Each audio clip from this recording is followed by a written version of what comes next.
Just like your body, your finances need to be fiscally fit. Learn to reshape your money matters by watching Fiscally Fit with me, your host, Cassandra Thurman, on Tuesday at 8 p.m. only on Island TV, sponsored by Wachovia Bank.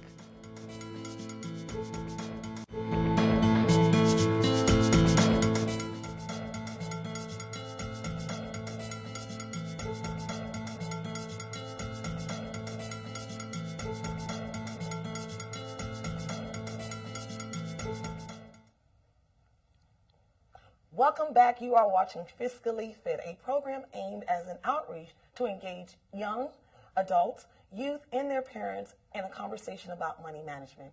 We just finished talking about first-time home buyers program.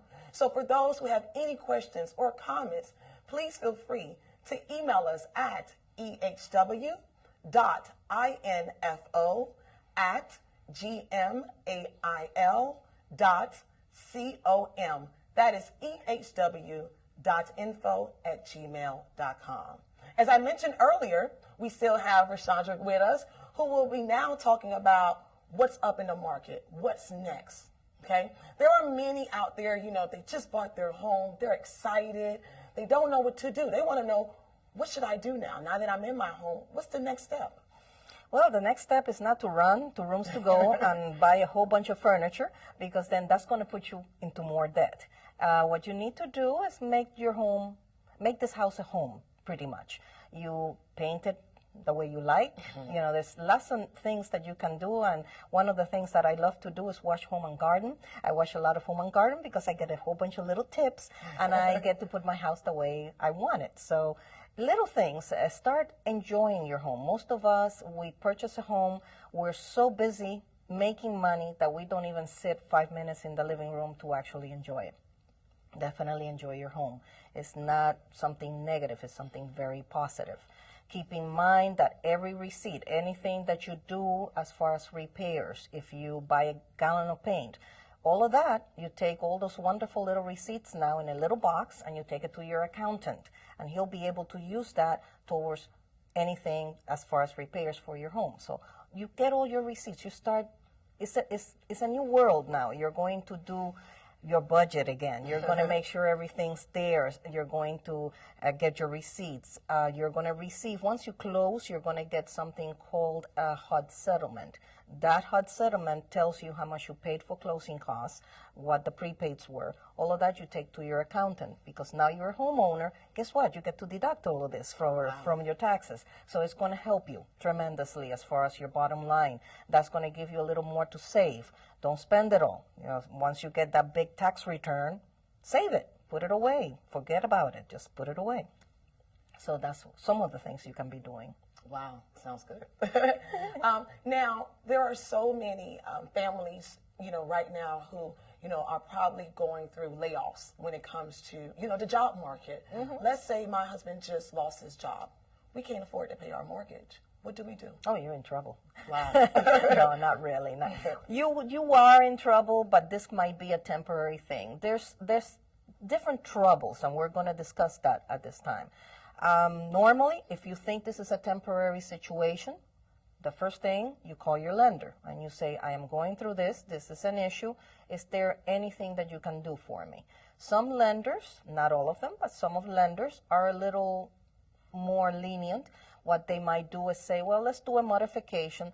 Don't pay me for the next 3 months and then start paying again.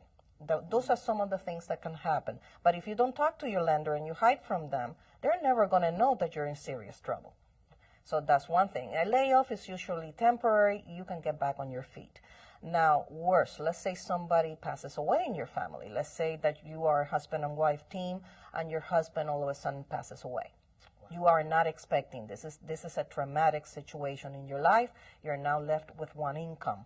That is a more permanent situation.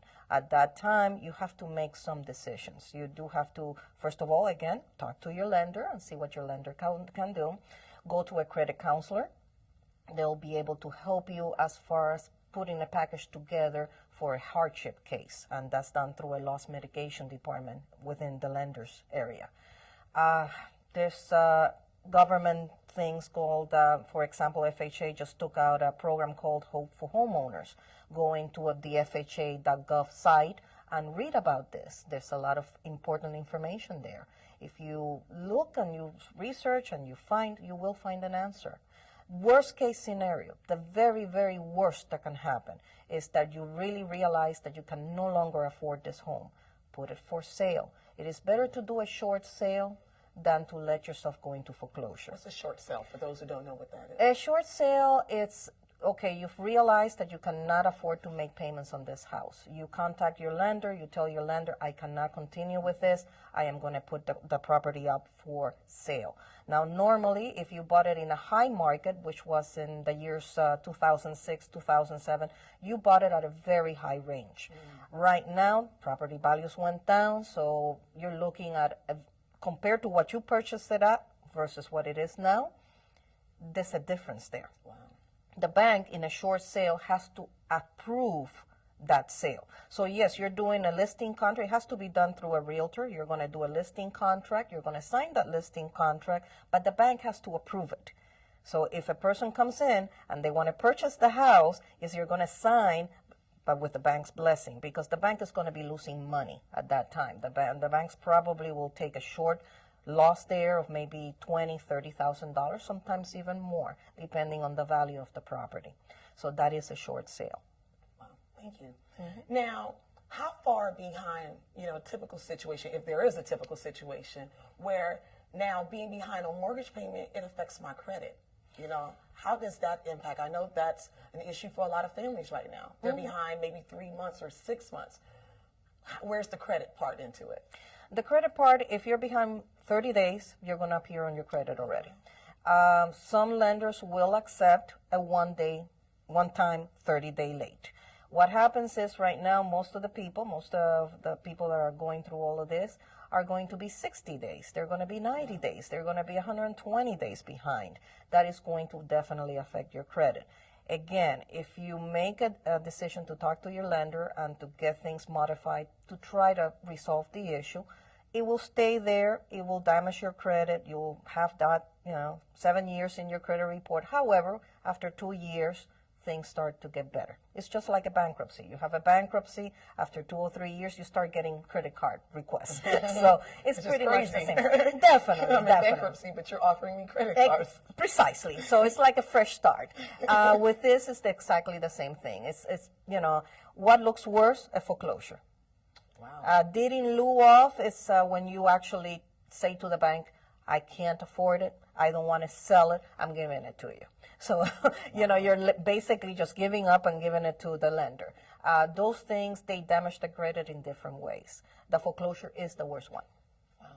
That will damage it for 10 years. So foreclosure is definitely worse than, let's say, going into bankruptcy or anything else. Well, the bankruptcy lasts 10 years, but after 3 years, you're good to go. They'll start, you can rebuild your credit. With a short sale, after 3 years, you can rebuild your credit. Bankruptcies last 10 years, but you can rebuild your credit. Foreclosures, that's a bad mark. You lost the home. Again, short sale, perhaps, is your option. A deed in lieu of, it's not as bad. Wow, okay. So far, so good. Sounds good. Anything else you want to tell the audience about things to look forward to as far as, now that they have their home, what are things to look at? Maybe, just some of your advice, some things that they need to put into consideration. Well, again, like I said, keep that cushion. Make sure you do have at least 3 months of reserves just in case something happens. One person loses a job, they can find a job. Usually it takes about 3 months. Make sure you have that cushion there.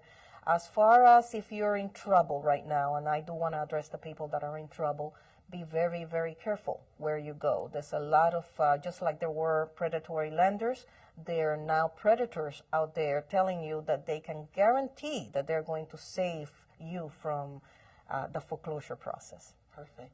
Thank you so much. We learned so much about what's in the market and how to safeguard ourselves. Now, for those who have questions or comments regarding to this show, don't forget that you can always email us at ehw.info part3of3@gmail.com. And for those that would like to contact you directly, what number should they call, or how should they contact you? Certainly. The best way to contact me is through my personal cell, and that number is 786-251-1974. Again, that's 786-251-1974. The reason I'm giving my cell is because I have different offices. So if you call my office, you're not going to find me, and you do want to find me. Thank you so much. And for those watching, thank you for watching today's show. We look forward to talking to you and you looking into our next topic, which is going to be to your credit.